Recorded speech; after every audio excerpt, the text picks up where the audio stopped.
Hi everyone. I'm going to very quickly try to explain to you all how to go about opening the OneNote staff notebook that Mrs. Holsapple has created for you in order for you to post your lesson plans to it.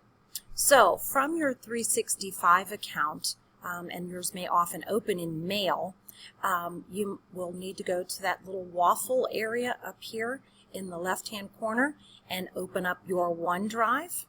And then from there, you'll need to go to the Shared With Me tab. And within it, you'll see a link to the Wharton Staff OneNote.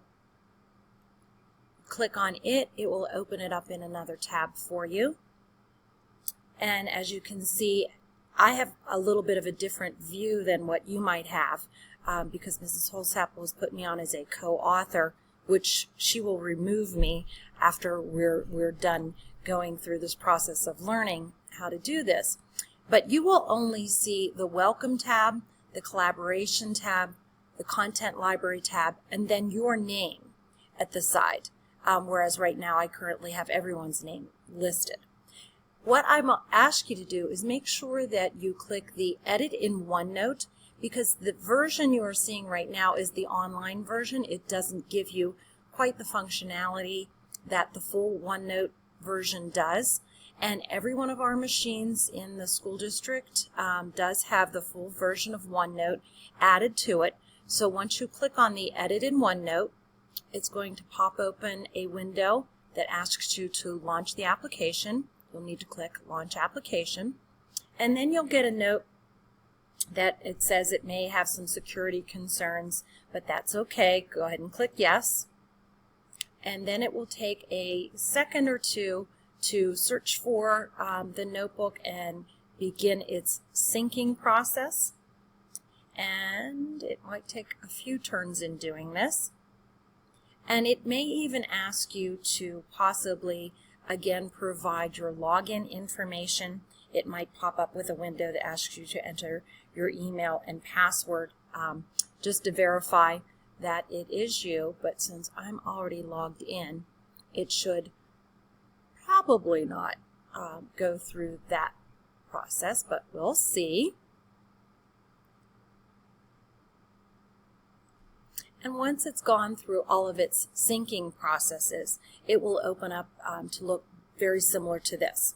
As you can see, there's a little green circle appearing off and on up here, which means it's syncing. So that means any changes that you are making to the notebook will automatically be saved and will sync to all of the particular versions of the notebook that you open, even in the online version.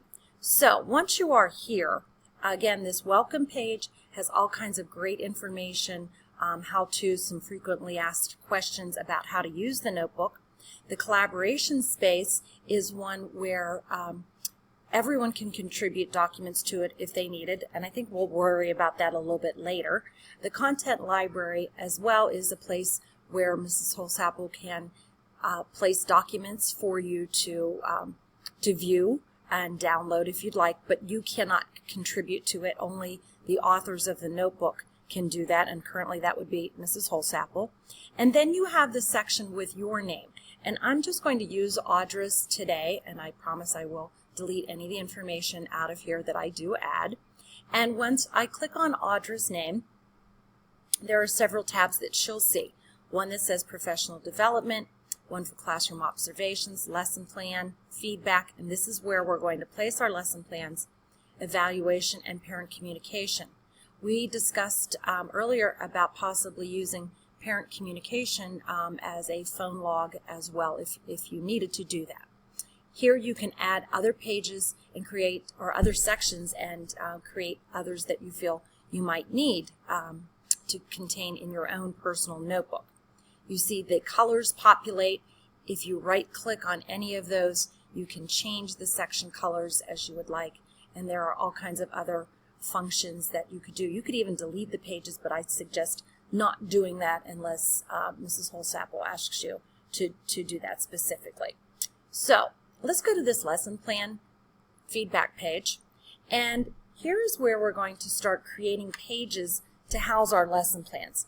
And we're going to title these by specific dates. So we'll go with this week's date, 10/17 to 10/21.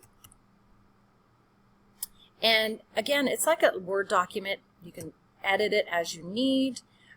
Bring the cursor down below with your Enter tab. It creates almost like a text box that you can drag around to fit where you want it to go. And then let's add even another page. You do that by clicking Add Page at the top. Let's add for the next week. So let's add 10/24 to 10/28. So you can see how we can add different pages. These pages can be moved up or down to order them properly if you need. So now that you've created your pages, and you're going to want to make sure you do this prior to trying to post your lesson plans, because it's a very simple process to get your lesson plans into OneNote. I'm going to just click on the page where I know I want them to be housed, and I'm going to go out to a Word document that I've already created out here, and I'm going to let's pretend I've created my lesson plan and I'm ready to send it. So I'm going to go to File, and instead of going to Save As, I'm actually going to go to Print.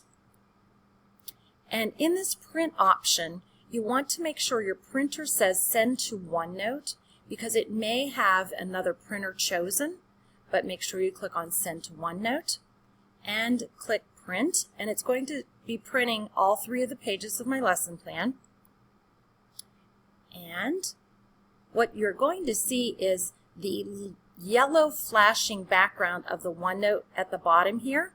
If I click, it's asking me,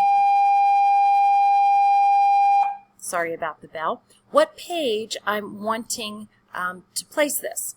So I'm going to choose the page that I created to make sure it's the correct date, and click OK. And it will automatically then populate it on that page. And it's as simple as that. So the next week, when you go to add another, you'll want to make sure your page is created for your certain dates first. Go back out to the new Word document you've created and follow those same steps. So hopefully that's quick enough and understandable enough, but if you have any other questions, Jessica Schau and I sat together to look at how to do this earlier. She can assist you, and you can also email me with any questions. So thanks.